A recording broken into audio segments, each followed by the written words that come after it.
tap into your most original thinking, organize your ideas, and create the opportunities to launch your creative work.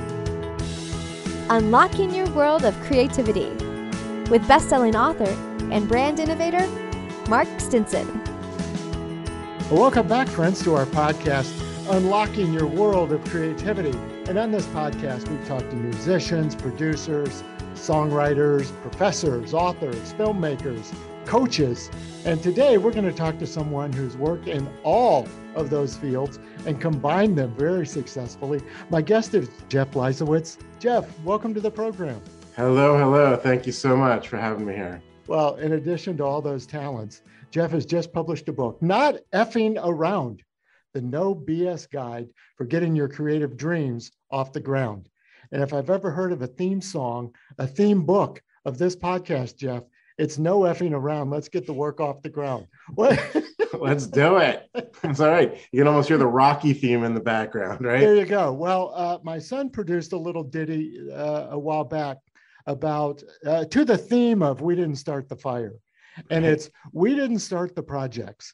We bragged about it. We talked about it. But now the world is burning, you know? Yes. What is it about creatives where we spend so much time effing around, as you would put it? Right. Well, creatives are humans, right? So we like to procrastinate. We like to dream of the thing and the possibility of the thing. But it gets real when you start doing it, whether it's a business, whether it's, a painting, a screenplay, a movie, a song, anything, right? It's all potential until you start doing it. So when you start doing it, then suddenly the rubber meets the road and we can see where we're at. Ooh, is this song as good as I dreamed it? Or is this song not as good as I dreamed it? Like, where is it going? So I think it's an easy out for creatives or really anybody to dream of or think of or imagine a thing, right? Because there's no proof of it not working that way. Mm-hmm. Once we actually do a thing, people get freaked out. Ooh, there's failure. it's not working the way I would like it.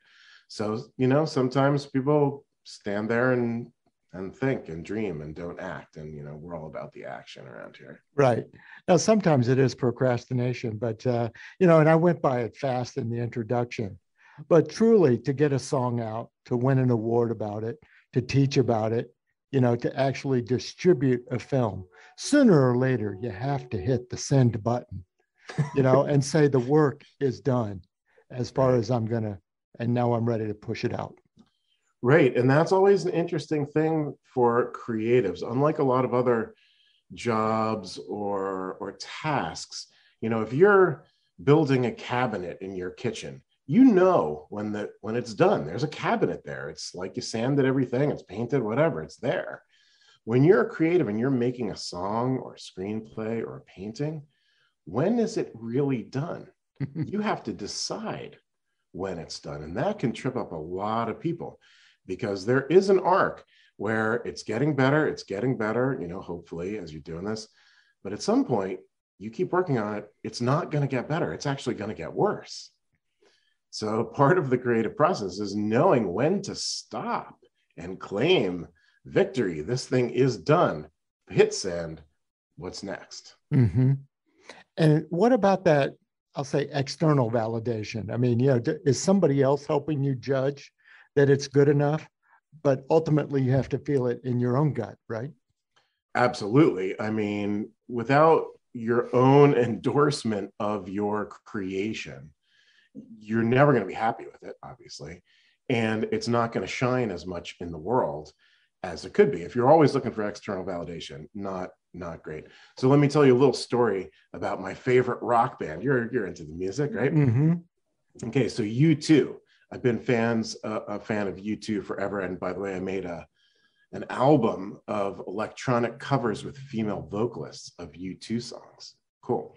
So Bono was interviewed a couple years ago, and the guy was like, so, you guys are like fabulously rich, and, you really don't need to tour the world and make these records and this rigorous schedule and all this.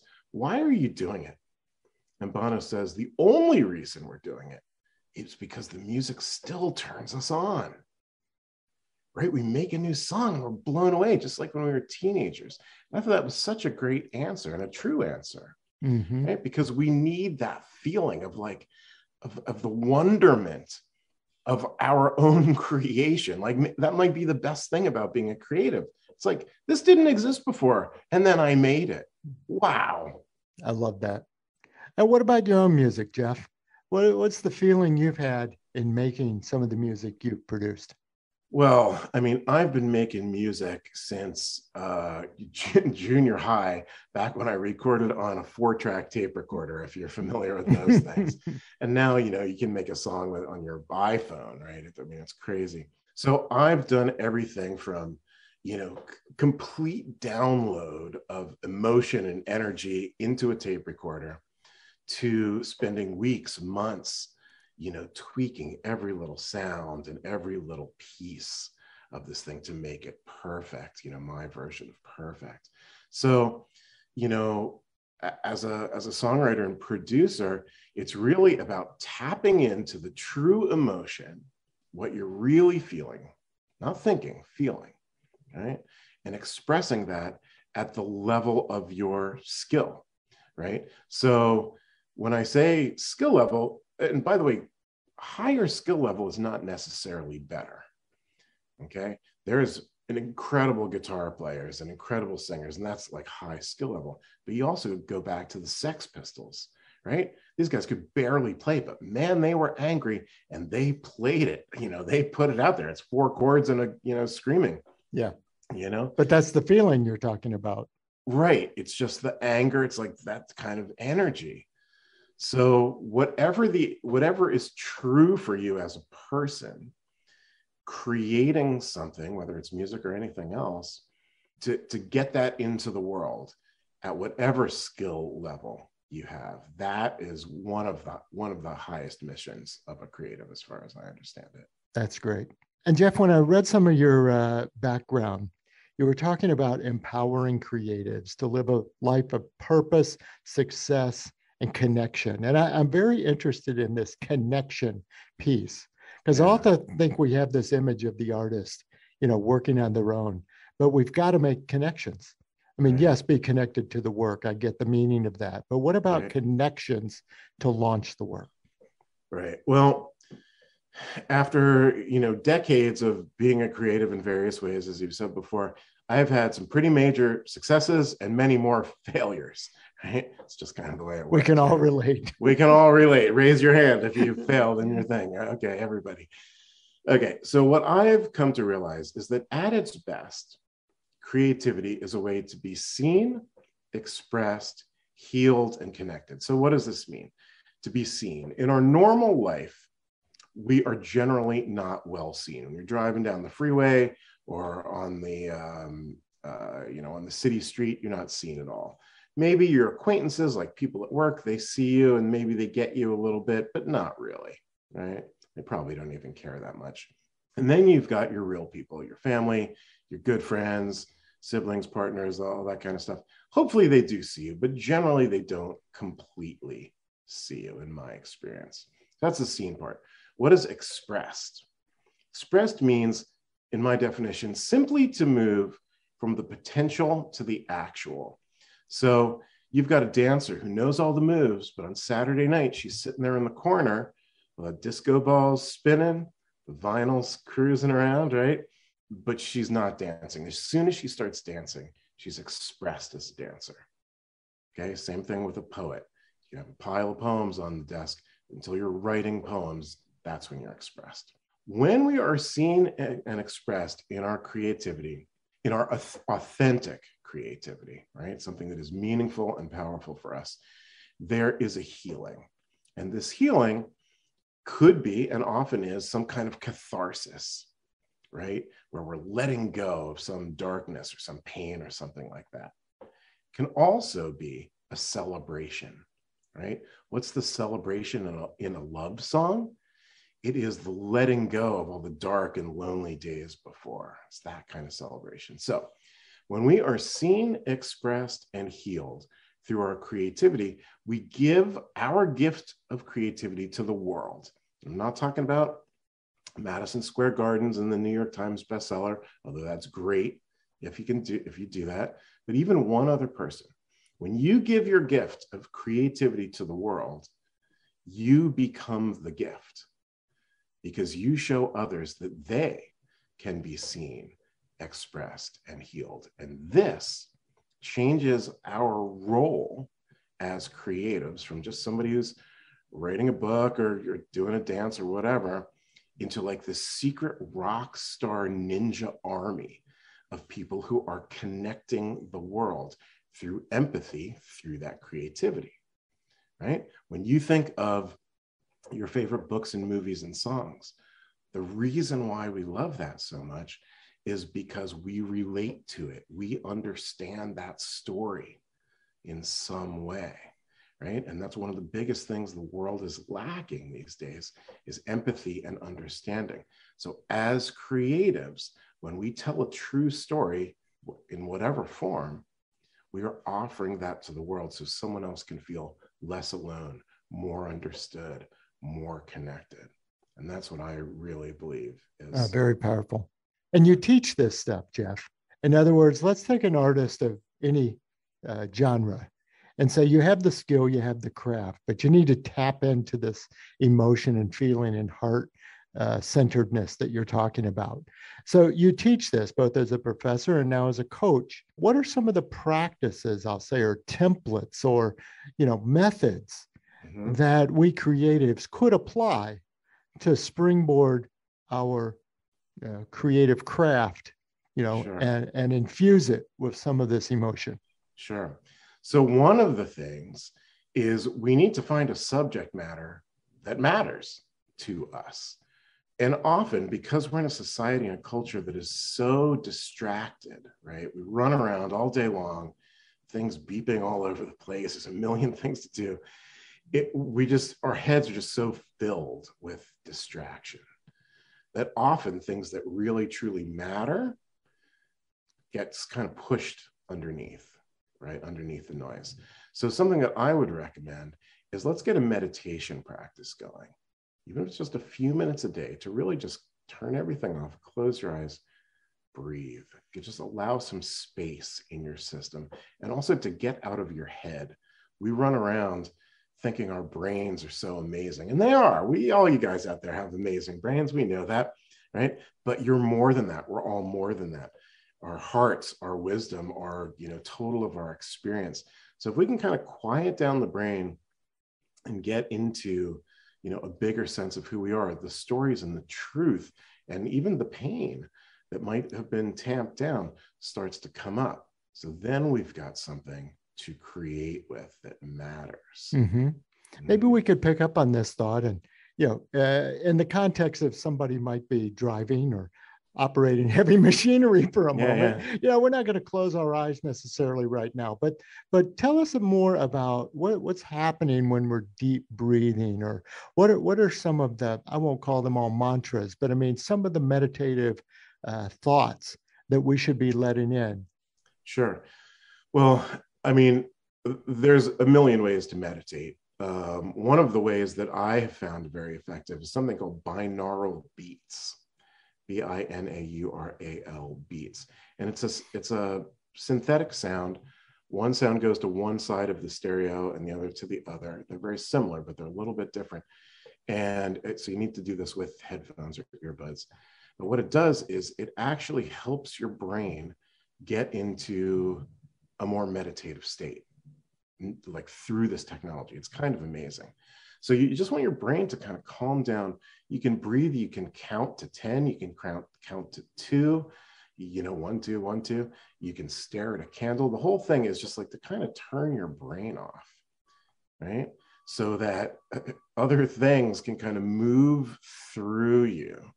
So you can feel more than you think, I suppose would be another way to say it. I love that. So let's think about your book, Jeff. First of all, congratulations on the release. Hey, thanks. Tell us about the creative process you went through that said, hey, I want to capture all of these thoughts in a book and then make your own work happen, get it out there. Exactly. What was the process like for you? Well, as usual, I was minding my own business on a weekend in Seattle, just chugging too much coffee at one of these coffee shops. And as I often do, just do some writing. So, screenplay, poem, just, whatever. And this one time, I just wrote this something. I was like, this is pretty cool. This could kind of be part of a book. I was like, oh, okay, let's just do it. So I wrote the book. And the concept really was, as I was developing it, is I've been through so much as a creative, both in the internal world, the psychology, as well as the external world, the business and all the rest of that. I banged my head against the wall for so long. So I just want to help other people bang their head against the wall a little less. It's kind of like my mission for this book. And then, of course, I, had to make it fun and cool. So, I got all these cartoons in there and some cool graphic design and stuff like that. Yeah, it's a great book, the look and feel, as well as the message. So cool. Good stuff. Well, Jeff, before we wrap up, I have another creative question for you, but I want to make sure people know how to connect with you, learn more about the book, and of course, learn more about your work. How do we find you? You can just head on over to jeffleisawitz.com. That's Jeffleis like Sam, AWITZ. From there, if you like, there's tons of blog posts and stuff like that on there. You can sign up for a complimentary coaching call where, I've got clients all over the world. If you got Zoom, we're in.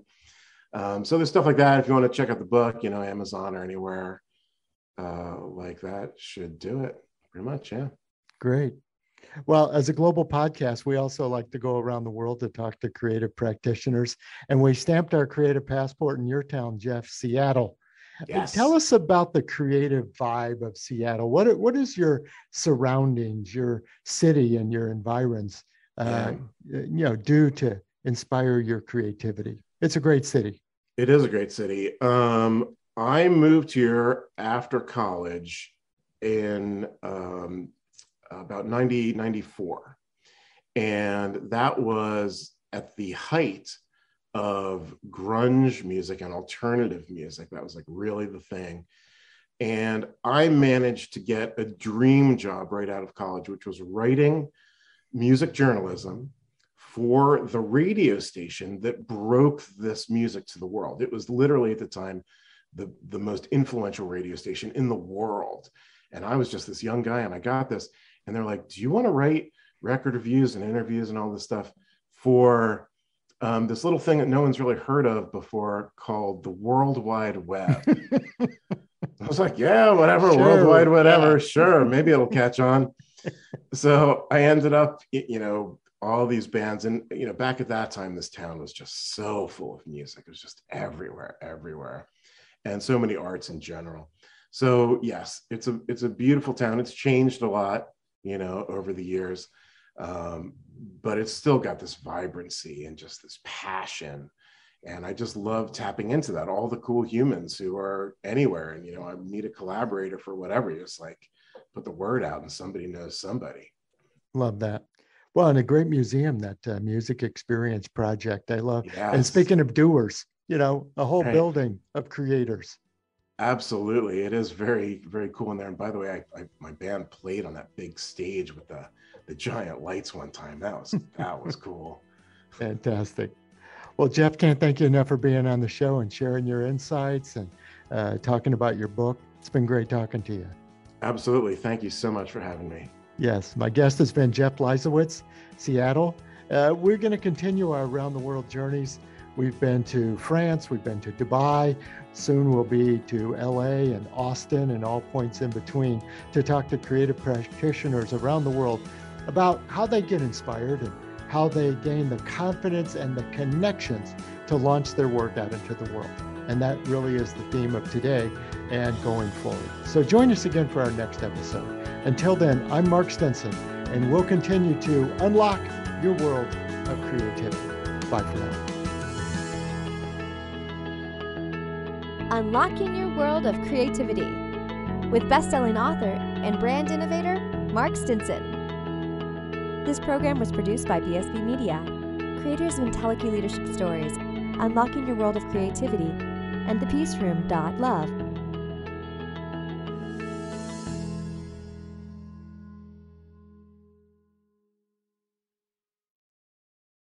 We've created a special offer just for listeners of the podcast. You can get the book, A World of Creativity, for a special price of $5.98 for paperback, and the Kindle version is only 99 cents. Go to mark-stinson.com to take advantage of this special offer.